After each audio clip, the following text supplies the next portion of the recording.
Hello guys, welcome to SaGa Frontier Remaster Solo Challenge. We're gonna start with T260 first. So I've been playing SaGa Frontier Remaster, just checking it out. So I've always found SaGa Frontier to be a very difficult game. So if you've watched my if you watched my playthrough of the original SaGa Frontier game, I tried to make things as easy as possible using various glitches and tricks that were available. But after playing through this game like 3 or 4 times, wanted to try something different, and the first thing I thought was, how about a solo? And immediately I was like, hell no, that just is not happening. Even with a full party, SaGa Frontier is an absolutely brutal game, so that was just not going to happen. But after getting a bit comfortable with SaGa Frontier Remaster, there are some aspects that they've changed in the remaster, which might just make a solo challenge possible. And one of the things is guaranteed escape from random encounters. Of course, there are some encounters which you cannot escape from, and boss fights, obviously. But just the fact that you can guarantee avoid all of those encounters without needing insane dodge skills, because in the original version, the only way that you were going to like avoid those encounters was by being able to dodge the on-screen sprites, you know. So you don't need to be you don't need godlike execution in the remaster. If you just bump into one, you can just flee away and no questions asked. So I think that's one of the big differences that might just make a solo challenge possible. Of course, I feel like it's still going to be pretty difficult because yeah, there's only a certain limit up to which you can power up your characters. The reason I'm starting off with T260 is because mechs can just be made incredibly powerful in this game. So depending on how well this goes, I will think about soloing with the human characters, and depending on how well that goes, I'll think about soloing with Ricky. I still think that's not gonna happen, but who knows?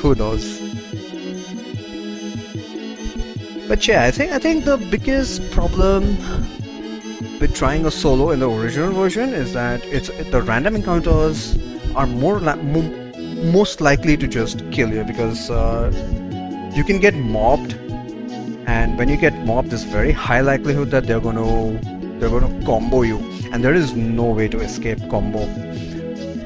My plan, as far as a solo is concerned, is to use as many defensive strats as possible, because we're not exactly going to be just one-shotting everything. SaGa Frontier is just not that kind of game. But yeah, let's see how it goes with T260. Right now we're just getting through the intro plot here. We're gonna have to fight a couple battles in this tournament, and the way mechs work is you have to equip different stuff on them, and different stuff gives them different stat boosts, and that's primarily the reason that mechs can be made incredibly overpowered. They can get 99 defense. I don't think you can get 99 defense on humans. If there's a way, let me know.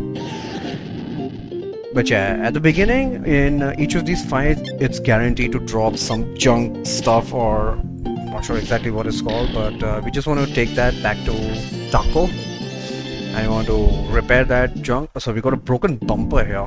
We want to repair that. I think a broken bumper gets repaired into a bumper kind of thing. I mean, we can equip the broken bumper as well, but after repair, that whatever that item is will give us some more stats. That's why I want to go. We want to return here. So the Torment is going to be like 2 or 3 fights. Each of them is going to drop some broken part, and we're just going to slowly power up our mech that way. In the original plot, the entire focus of this part is just going to be the boss fight at the end of once time gets captured. In order to free him, we need to fight a couple guys, and that'll be the first real test of whether a solo is viable. Pretty damn sure it's viable with a mech. But that fight you would usually have Gen. This time we are not gonna have Gen. Another thing about a mech solo is that pretty much all random your usual variety random encounters are just gonna be useless, since he can't really get stats from them. So that's another option where being able to run away from random encounters is an extremely useful feature of the remaster. We'll just focus on fighting mechs. By fighting mechs, we have a rare chance of getting some pretty cool drops, but more importantly, T260 can learn some new programs by absorbing mechs, kind of like how monsters work by absorbing other monsters. It's just that in the case of T260, he has a random chance of learning one of the skills that he can naturally learn anyway. So when I first tried out a mech in this game, I thought initially they were actually learning something that was taught by the mech that you absorb, but that's not how it works. I mean, there are some skills which you can learn from other mechs by absorbing other mechs, but most of the time, every time T260 absorbs, quote unquote, absorbs another mech, it's just a random chance of learning one of the skills that he can learn. More details on that when I get to grinding, but for now we just want to prepare for the boss fight at the end.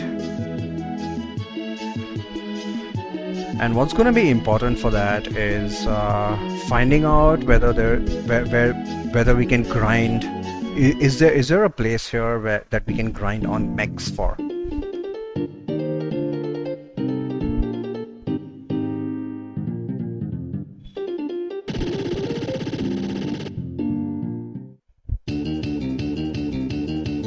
Right, I think in the last fight we got a broken rifle which we repaired into a Pendragon.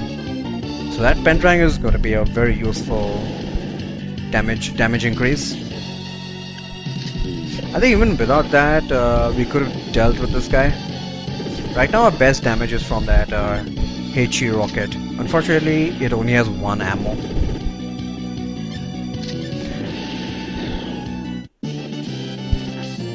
But thanks to that Pendragon, we can easily take this guy out.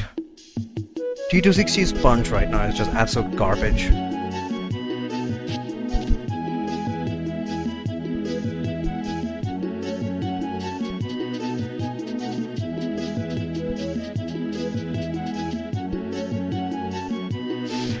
Alright, now we're going to find that Thyme has been captured.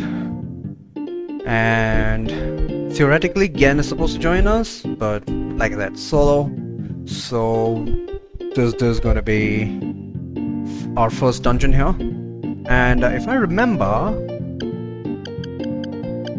there is a very consistent mech encounter available in this dungeon right away. And it's going to casually steal Gen's Burogi, gives us some extra stats. Actually, it doesn't.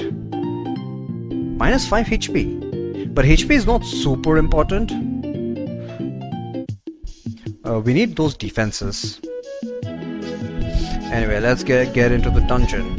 And we don't really care about bumping into any of the sprites.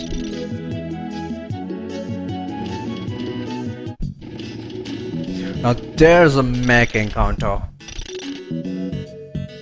So this, I'm gonna absolutely use this place to grind on these mechs, and the grind goal here is, although these are only the first level mechs, they have a rare drop of, I think, Agni CP1 gun, and that'll be a pretty substantial stat boost for T260 at that stage, and that'll help tremendously with the upcoming boss fight. So I'm just gonna stick around here. If we just transition between screens here, we'll get a pretty consistent mech battle. Although, as you saw, it seems that this is not a guaranteed mech battle. This is like an alternate between an undead and a mech battle. But yeah, this is going to be one of the biggest problems in solo. If we just run into a mob, there's very little we can do, especially if they use combos. But death is a common occurrence even in a full party in SaGa Frontier. That's just how this game is. Ooh, and there we get our first ability, Disruptor. Not that I care for it. I think Disruptor is not a passive. I would like as many passives as possible.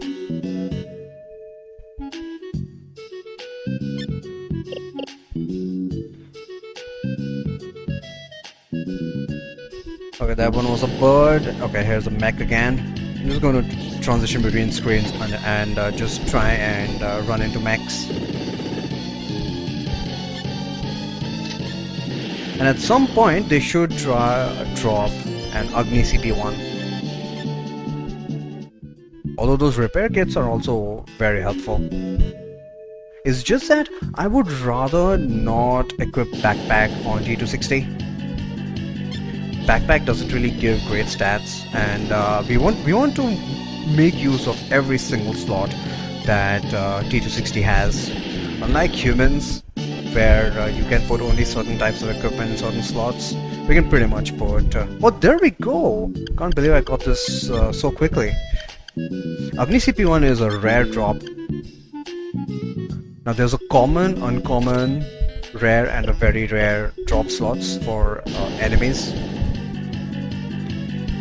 And the rare and very rare, it's like sometimes I've had to take like 100 encounters before I can get even the rare drop. Forget about the very rare. So pretty lucky that I got the rare drop so quickly. Well, I would have probably cut it out. But yeah, now that we got the Agni CP1, it gives us that plus 20 to mobility as well as concentration, and that concentration stat is going to give us a pretty big damage increase to our guns. Look at that, already we're doing more damage even with the bazooka, and we're going to be doing more damage with the gun too. So that's going to be my DPS, and at this stage, since we don't really have a lot of defensive options, that's pretty much whatever damage increase I can get is helpful. I think I've looked it up, and apart from Agni CP1, unless I want to go for the very rare drops, which is not really worth it, that's pretty much the best I can do. I could have stuck around for another Agni CP1 drop, but I decided not to. We'll just try with this and see how it goes. Shouldn't be too big of a deal. Just optimizing my equipment here in order to get as much defense. We want an optimal combination of defense and HP. There are some pieces of equipment that give a lot of HP, but HP is not as important as defense and evasion. Anyway, now that I've got the drop that I wanted, let's just head straight for the boss.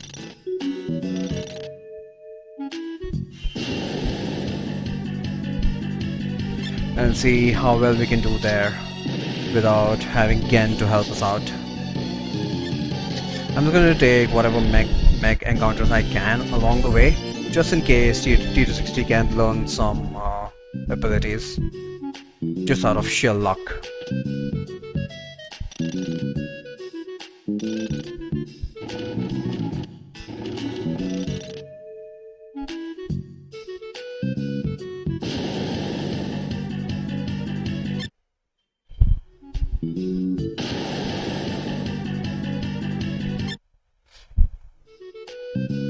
Yes, already we can see how useful the ability to just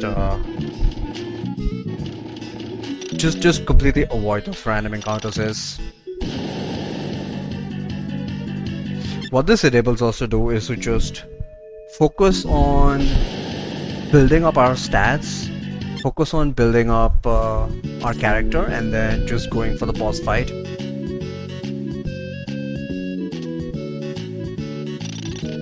And another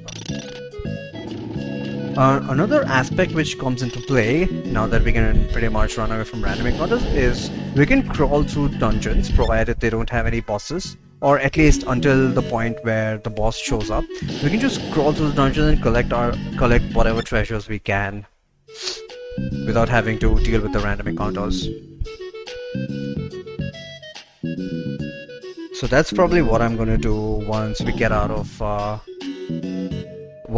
the story part of T260's scenario. Once we get into the open world. Anyway, it's time to face against whoever this guy is. So I'm just going to use a Hechi rocket once. And fact remains, if we got an encounter with 3 of these guys, although they are random mooks, right now I guess, especially that fat devil in the back. Yeah, that guy does a lot of damage. So I just want to take these guys out just so that they can't combo. And then it's all down to luck. Don't know how much HP he's got. Oh, rip. That was my first attempt.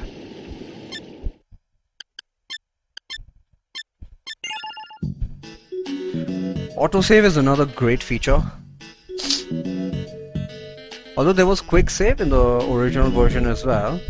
In case you forgot to quick save, then you just lose so much progress. So this autosave feature is a great blessing for grinding. Not to mention the fact that you can fast forward. You can even fast forward just a normal gameplay, but I'm keeping that at original speed. I'm just doing the battles at double speed because it was way too slow in the original version. But yeah, strategy remains the same. You want to take out the starfish as well as the skeleton just so that they cannot combo you. There is absolutely no way to avoid a combo. But at least if you're down to a one-on-one, there's a chance that T260 might just tank. Oh man, it's not going well, is it?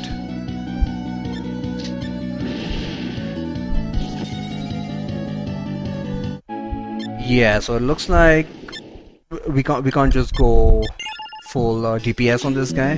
We need to take it slow and steady. So I'm gonna give him a backpack and use those repair kits that those guys dropped. Surprisingly, the backpack actually is better than the junk parts that we got equipped. Maybe I should have replaced those junk parts first.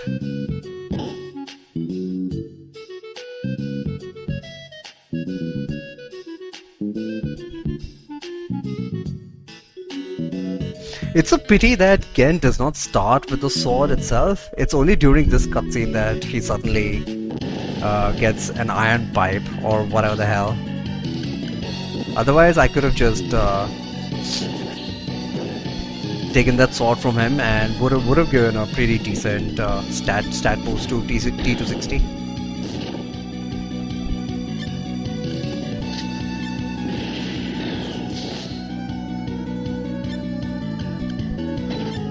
Alright, now I want to make sure that we heal up every time we get too low on HP. His Gremlin Touch does almost 100 damage, but we can't afford to be too conservative here.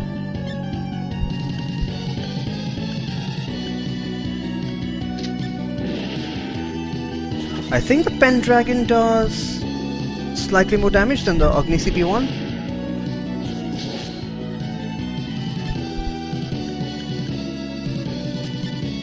Yeah, let's use a repair kit to stay above 100 HP. Otherwise, so far, looks like it's going pretty well. Oh, damn it. Another gremlin touch. But this one looks sustainable. Unless he pulls something out of his ass, we should have this. Provided he doesn't have too much HP. Fat Devil is a random encounter from much later in the game, but there's no way that he's got that much HP right now. This must be a special... Oh, there we go, and we get him. And we got a Fiend Rod from that. Interesting. Anyway, we managed to save time, and now we're going to be heading off to Scrap.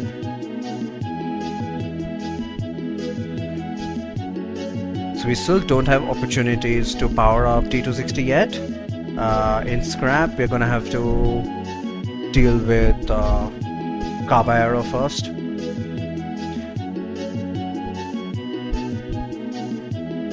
So we'll see what happens there. But so far it looks like it's possible. Oh yeah, I completely forgot to mention that I'm not going to be using any glitches. Everything's going to be legit. If I'm going to be doing a challenge, I'm going to be doing it proper. Anyway, next time we'll find out how a robot single-handedly takes on a whole factory of men, monsters, and mechs. Later, guys.